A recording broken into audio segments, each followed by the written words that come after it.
부조할 수밖에 없고 믿을 수밖에 없다는 게 좀 슬픈 거죠.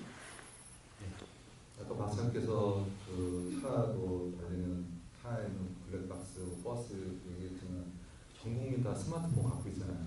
스마트폰을 다 찍기 때문에 그만큼 이제 범죄는 뭐 할 수는 있지만 검거가 안 되는 확률은 예전에 비하면 굉장히 떨어져 있는 거죠. 네, 그런 점에서 굉장히 좀 양날의 검 같기도 합니다. 맞아요. 저희가 모든 것들이 저희가 활동은 국가에서 다 파악해낼 수 있는 거죠. 마음만 먹으면.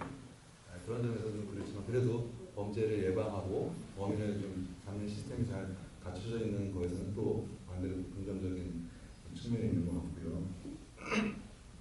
그 이 영화 보시면서 혹시 이거 다 이 알파벳 단어 다 조합되는 과정 다 이해 가셨나요? 아니요. 제가 그래서 여러분 혹시 이거 처음 보면 약간 좀 너무 좀 약간 좀 그런 다음 살인 저기 피해자가 빨리 발생하고 이래가지고 여러분들이 좀 약간 헷갈릴 것 같아가지고 제가 좀 정리 좀 해봤어요. 그래서 여러분들이 좀 도움이 될 것 같아서 처음에 이제 캐리 쿠퍼라는 여성이 죽습니다. 이 캐리 쿠퍼 여성이 죽을 때는 오라는 단어를 해놓죠. 그 다음에 이제 교회에서 진 윌슨이 죽습니다. 돼지머리 해가지고 죽을 때. 네, 그렇게 죽고요. 그 다음에 이때 이제 그 칼 어머니 그러죠. 앞으로 이제 10개 그려놓고 앞으로 이제 그 하나 부인 또 그려놓고 앞으로 7개의 살인이 더 일어날 거다라고 하잖아요. 부인은 이제 예전에 범인이 표시를 해놨던 거고 그 다음에 이제 도살장 돼지 이렇게 걸려있는 데 가서 거기서 에릭 앤더슨이라는 사람한테는 M자를 심어놓고요. 그 다음에 이제 그 지하방 어디 철도 거기 갔을 때 그 철도에서 철로 위에서 해가지고 걸려가지고 죽는 사람은 그 반장을 음주운전으로 해서 다리 불편하게 만들었던 네이선 샤인이라는 사람이 이제 C자를 만들었고요. 그 다음에 캐리 쿠퍼의 이제 동성 애인인 것 같죠. 조이 트루만 같은 경우에는 T자를 새겨놓고 이런 식으로 다 새겨놓고 마지막에 이제 그 뉴욕타임즈 기자를 잡아다가 너한테는 2개의 글자를 새겨놓을 거야 그러잖아요. 너한테 2개를 새길게. 그게 이제 남아있는 글자가 E랑 I가 남아있는 거죠. 그 단어에 2개 들어가면 E 2개 들어가고 I 2개 들어가고 그렇게 하면 이 알파벳 순서가 맞는 겁니다. 이빅션이라는 영어 단어는 축출, 회거 이런 뜻이잖아요. 그러니까 조지가 자기가 나는 이렇게 됐다는 거를 이 단어 조합을 통해 가지고 내가 살인하는 이유는 나는 예전에 어린 시절에 내가 축출됐기 때문이야 사회로부터 거기에 대해 이 사회에다가 메시지를 던지는 그런 건데 왜 라틴어냐 이거를 발음하면 이벡셔넘이라는 단어인데 뭐 잘 라틴어를 뭐 잘 쓰진 않기 때문에 이벡션이라고 쓰면 될 건데 그렇게 되면 아마도 너무 이렇게 그 형사들이 빨리 너무 단어를 찾아내지 않을까 한번 꼬기 위해서 라틴어를 쓴 게 아닌가 그런 식으로 좀 추측을 좀 해볼 수 있을 것 같다는 생각이 듭니다. 그렇게 되면 여러분들이 약간 좀 이해 안 가는 부분들이 또 하나 뭐 이렇게 생각할 수 있을 것 같아요. 또 피해자들이 너무 좀 연결성이 없지 않느냐. 이 사람은 왜 그러고 저 사람은 왜 그러고 하는 거 보면 제가 생각해 봤을 때는 좀 저는 이제 그 피해자보다도 공간에 좀 죽인 그 매달은 장소가 좀 상징적인 게 있는 것 같아요. 처음에는 이제 학교였고 교회였고 그다음에 이제 기차고 하나는 이제 모든 사람들이 다 볼 수 있는 굉장히 건물 사이에 거기고 그래서 이 기차 지하실에서 기차 돌아가는 모형 그 보면 학교도 있고 뭐 교회도 있고 뭐 기차도 지나가고 멀로시라는 지역 전체의 어떤 미니어처였잖아요. 어떻게 보면 이 살인마는 이 도시 자체가 나를 이런 식으로 만들었다라는 걸 하기 위해서 그런 식으로 한 게 아닌가. 그렇게 보면 이 영화는 조지라는 사람이 이 사회에 대해서 복수를 하겠다는 이빅션이라는 단어를 통해서 하려고 했던 게 이 두 각본가들의 생각이 아니었나라고 이거 진짜 할 수 있겠습니다. 네. 영화에 대한 얘기는 한 이 정도 얘기하고요. 일단 그 박사님께 혹시 궁금한 사항 제일 먼저 손 들어주셨습니다. 왼손 여자 보시면 여기 앞으로 사람 이거 마이크 하나만 네, 저걸로 같이 하시죠.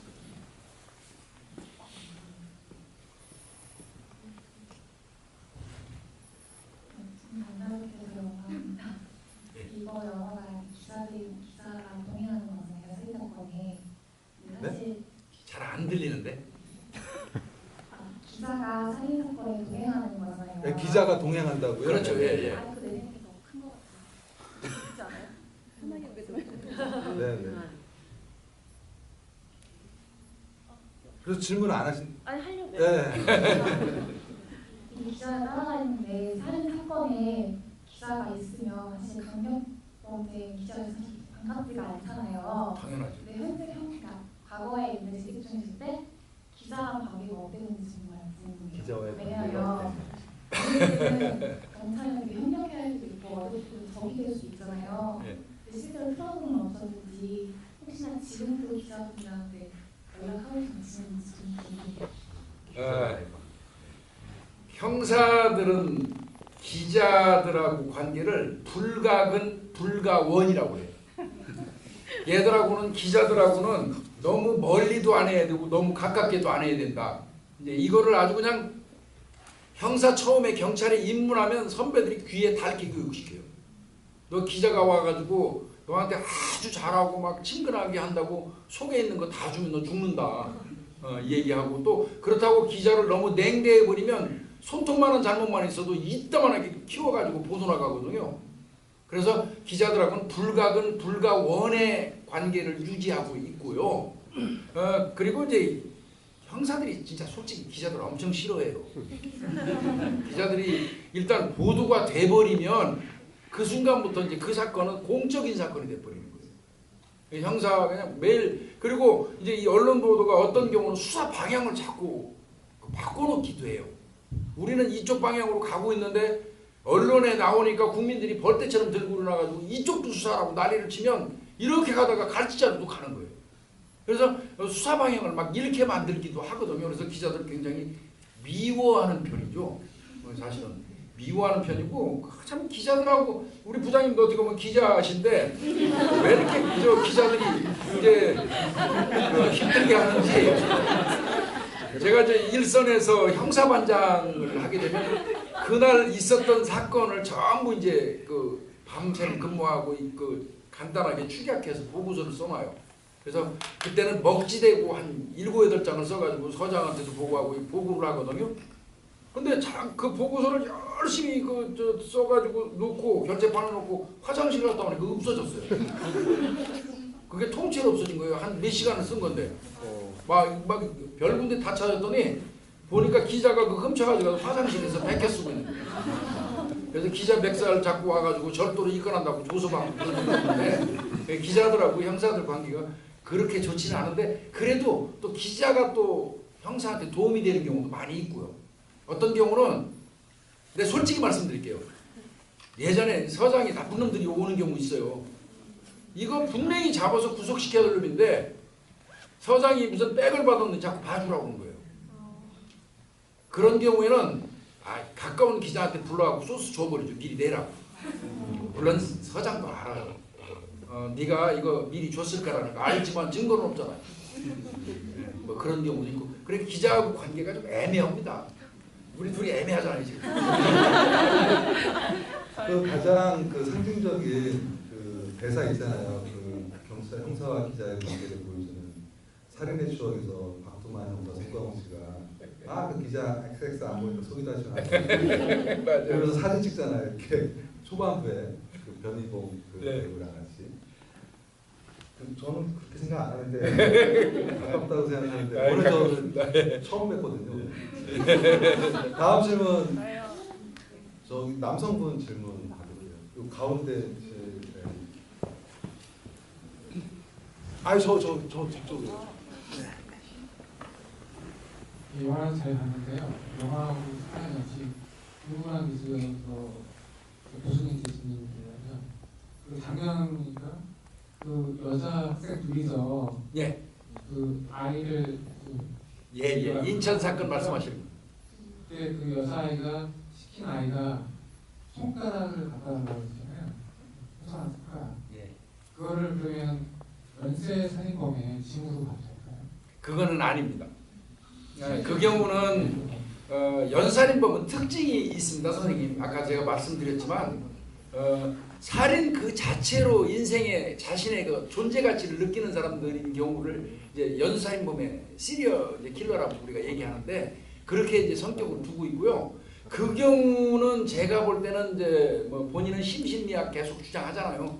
뭐 자폐도 얘기하고 그건데 빠져나가려는 의도지만 걔는 이제 제가 판단할 때는 어떤 게임 과정에서 이게 굉장히 요즘 젊은 사람들한테 말 조심해야 돼요. 무슨 문제 생겨서 게임에 영향을 받았다고 그러면 진짜 우리나라 젊은 사람들이 게이머가 너무 많더라고요. 그 말 한마디 방송에서 잘못하면 그날 저녁에 제 블로그 아주 폭파돼 들어와 그런 건데, 근데 분명한 거는 영향을 있는 겁니다. 그리고 이 두 사람 간의 어떤 그 종속 관계가 형성됐어요. 그래서 이제 그런 부분에서 야기됐던 그런 문제인데 그거는 그 경우는 연상인마라고 볼 수는 없습니다. 징후적으로는 낼 수 있지 않을까. 징후도 그렇게 볼 수는 없고요. 게임에서 하고 그리고 이제 걔가 주로 이 보고 즐겼던 게 그런 부분에 뭐 아주 잔인한 시체를 보거나 뭐 그 처참한 광경을 수집하고 이런 그 지병이 있었다고 해요. 그래서 이제 그 아이가 경찰 입장에서는 바로 알았어요. 그 장기를 다 적출한 상태에서 들고 올라갔거든요. 그래서 그건 그 사체 상황을 보면 이건 여성의 소유, 남성 같으면 번쩍 들고 올라갈 수 있어요. 물탱크까지. 그렇지만 번쩍 들고 못 올라가고 이 사체를 보니까 장기를 다 적출했다는 그 얘기는 바꿔서 얘기하면 몸무게를 줄인 겁니다. 그렇다면 이거는 이 범인이 여성일 개연성이 높다고 본 거죠. 뭐 여러 가지 이제 저희가 유추하는 수사기 부분이 있습니다만. 네. 네, 그 뒤에 분 원래 하시려고 했었는데. 네. 연쇄살인하고는 조금 다른 일일 수 있는데요. 주인공인 형사가 피해자의 남편이었잖아요.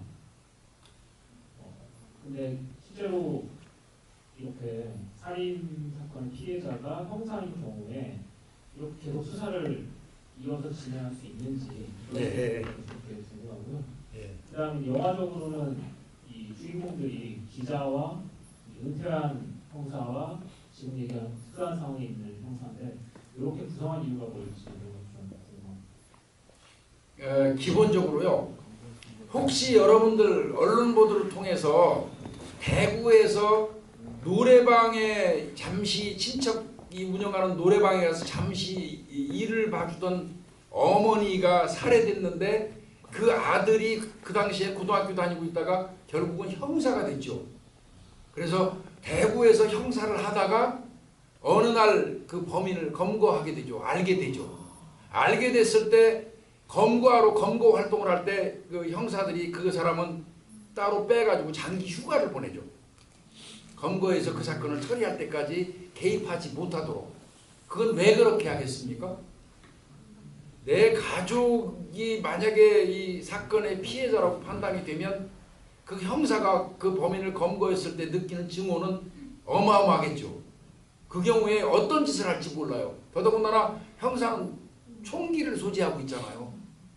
그래서 솔직히 말씀드려서 그렇지 않아도 부장님하고 여기 오기 전에 이거 비슷한 얘기를 좀 했어요. 깜짝 놀랐어요. 그 질문. 그러니까 깜짝 놀랐네요. 얘기했어요. 저희가 예상을 잘했네요. 저희가 어떤 질문 나올지 서로 커피숍에 앉아가지고 한시간 얘기하다. 어쩜 저렇게 딱 찍었어요. 그래서 이제 있어요. 이것도 아마 이제 이 자리에서만 제가 할 수 있는 얘기 같습니다. 솔직히 말씀드려서 형사의 가족이 피해를 당한 사례가 없지 않아 있었습니다. 꽤 있었음에도 불구하고 언론에 일체 내보내지 않은 이유는요. 만일 그게 보도에 나가면 다른 데서 유사하게 형사 가족을 또 해코지할 수 있는 경우가 생길 수 있거든요. 그래서 그거는 경찰 내부에서도 철저하게 막았고 그랬기 때문에 지금 현재까지도 단 1건도 형사 가족 가해한 거 보도 없죠. 근데 제가 32년 동안 하면서 사실 본 게 꽤 있습니다. 저부터도 내 가족이 뭐 굉장히 협박도 많이 받아봤고요. 그래서 그 범인 내가 또 검거도 해봤고 많이 때려주기도 했고요. 그랬는데 있어요. 형사 가족을 대상으로 해서 그렇게 아이한테 해코지하고 아이 얼굴을 그 저기 칼로 거나가지고 7살짜리 아이가 뭐 완전히 얼굴 다 버린 그런 사건도 없지 않아 있었고요. 있기는 합니다, 왕만. 근데 이제 그런 게 보도가 나가는 거는 경찰 입장에서 형사들 입장에서 절대 고무적인 현상은 아니거든요. 오늘 너무 맥을 확 찔러서 얘기하시니까 거짓말을 못하겠네요. 그 두 가지 경우가 있다고 했잖아요. 한 분은 예. 그냥 관두고 나가시는 분이 예. 그렇잖아요. 아, 이게 이제 부장님하고 또 그 얘기도 했었어요. 자, 이제 그런 경우가 처했다면 내 가족이 내가 형사라는 이유로 그렇게 해코지를 당하고 피해를 당했다면 형사가 그 대처하는 거는 두 부류가 있어요. 어떤 형사 같은 경우는 그날로 그만두더라고요. 그날로 사표 내고 그만두고 아예 그 동네에서 이사가 버리더라고요. 그런 경우를 벗는가 하면 지금 요 영화 나오죠. 여기 그 루이니 형사인가요? 그 형사처럼 형사로 있으면서 범인을 잡으려고 애쓰고 그걸로 인해서 이제 범인이라고 하면 다 잡아드리고 싶어하는 형사가 있잖아요. 그런 두 부류가 있는데 솔직히 말씀드려서 제가 이제 수사과장, 형사과장 꽤 많이 했는데 그렇게 남아 있는 형사가 더 무서워요. 차라리 솔직히 말씀드려서 그만두고 나갔으면 좋겠어요. 그 남아 있는 형사를 그 두고 보니까요, 거의 범죄인에 대해서 거의 증오심을 느끼는 것 같더라고요. 미친 듯이 잡아당기고요. 미친 듯이 잡아와가지고 진짜 가혹행위하고. 그래서 그 사람을 감시하는 게 더 힘들어요. 그 두 부류가 있습니다. 예. 그런데 또 다른 질문은 그 은퇴한 분이 다시 와가지고 하는 경우가 있냐고요. 그거는 불가능합니다. 제가 이제 그 아까 우리 부장님 말씀하신 것처럼 좀 공익적인 기능 좀 하자고 유튜브에서 사건 의뢰라는 그 유튜브를 제가 진행하고 있거든요. 그걸 하고 있다 보니까 이제 제 팬 되시는 분들이 김복준 형사 다시 복귀하래요. 저 복귀하고 싶은 마음 추호도 없고요, 솔직히 말씀드려서. 그리고 복귀할 수 있는 그 제도 자체가 없어요. 다만 제가 지금 현재 경찰 조직에 기여할 수 있는 건 있습니다. 수사 지도관 형태로 어떤 큰 사건이 나면 제 노하우라든지 제 경험을 조언해 주는 경우 할 수 있고요. 그 다음에 뭐 제가 경찰대학에서도 강의를 오래 했지만 경찰 교육기관에 가서 강의하는 거, 그 노하우를 전수해 주는 그 정도 선밖에 없고 현직으로 돌아가는 일은 절대 없습니다. 예. 그것과 관련해서 그러면 알파치노는 이 영화 매출을 했느냐고 공공 생각하거든요. 그래서 이 영화 관련된 거 보고 사실 알파치노 인터뷰를 그 부분을 제가 뭐 찾지 못했는데 제가 생각하기로는 그런 생각이 들더라고요. 알파치노도 이제 연배가 좀 어느 정도 되셨잖아요. 내가 봤을 때 두 작가 인터뷰를 보니까 알파치노가 한다 그래가지고 자기는 깜짝 놀랐다고. 그걸 미뤄봤을 때 알파치노가 이 시나리오를 받자마자 사인해가지고 바로 이 영화에 들어간 거는 아까도 얘기했지만 그 아처 형사가 그 아이를 조지가 어렸을 때 상처받고 고통받았다는 걸 돌보지 못했다는 죄책감을 느끼면서 이제 출연을 많이 하잖아요. 그래서 그 정도 연배되는 배우들은 어떤 자기도 사회에 대한 어떤 자기가 좀 어른으로서 좀 해야 될 거를 못했다라는 거에 대한 거를 그 캐릭터를 통해서 좀 보여주고 싶지 않았나. 뭐 알파치노 만난 적은 없습니다.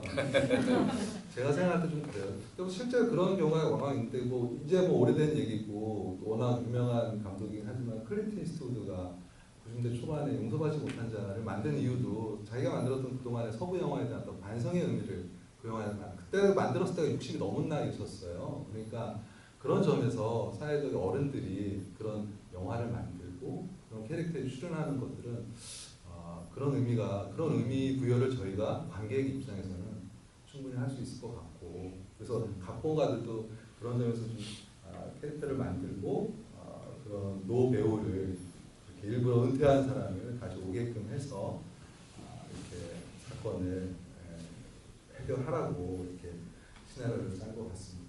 저희가 더 많은 얘기 하고 싶지만 이 다음 스케줄 상영관 스케줄도 있고 저희가 시간 10시 거의 다 돼가지고 더 질문 못 받는 점 양해 바라고요. 앞으로 박사님께서 혹시 또 더 하실 얘기나 또 마지막으로 앞으로 또 계획 같은 거 있으시면 앞으로 계획도 굉장히 공익적인 목표의 계획 많이 갖고 계시더라고요. 그래서 여러분들과 공유하는 게 좋을 것 같아서. 예, 뭐 어찌됐건 저는 평생 동안 형사하면서 여러분들이 낸 세금으로 내 처자식 먹여 살리고 아이 학교 가르치고 혜택을 본 사람입니다. 공직자 생활을 했기 때문에. 그래서 제가 어떻게 보면 국가로부터 받은 어떤 채무 빚 같은 걸 좀 갚겠다는 생각이 있었는데요. 책을 좀 쓰고 있습니다. 지금. 근데 이거 얘기 창피해서 못하겠어요. 몇 년째 지금 쓰고 있거든요. 실무범죄학을 준비하고 있습니다. 제가 이제 범죄학을 공부를 했지만요. 그 범죄학은 거의 이론서에 준하거든요. 그래서 우리 이 일선에서 그 현장하고 이렇게 접목될 수 있는, 그러니까 뭐 이론이 없는 실무도 없지만요. 또 실무가 뒷받침되지 않는 이론은 죽은 담론이거든요. 그래서 실무가 접목된 범죄학을 지금 제가 쓰고 있는데 2년째 쓰고 있는데요. 200페이지 아직 못 썼어요. 그래서 그거는 어떻게 해서든지 완성하고 이제 종료하면 이제 좀 쉬고 싶습니다. 네, 박수 한번. 오늘 굉장히 뭐 미세먼지는 없어졌지만 날씨가 굉장히 추워진 날인데 늦은 시간까지 또 박사님 말씀, 좋은 말씀 경청해 주시고 좋은 시간 보내신 것 같아서 모두 만족스럽고요. 다음에 또 기회 되면 또 뵙도록 하겠습니다. 네. 오늘 늦은 시간까지 함께 해주셔서 고맙습니다.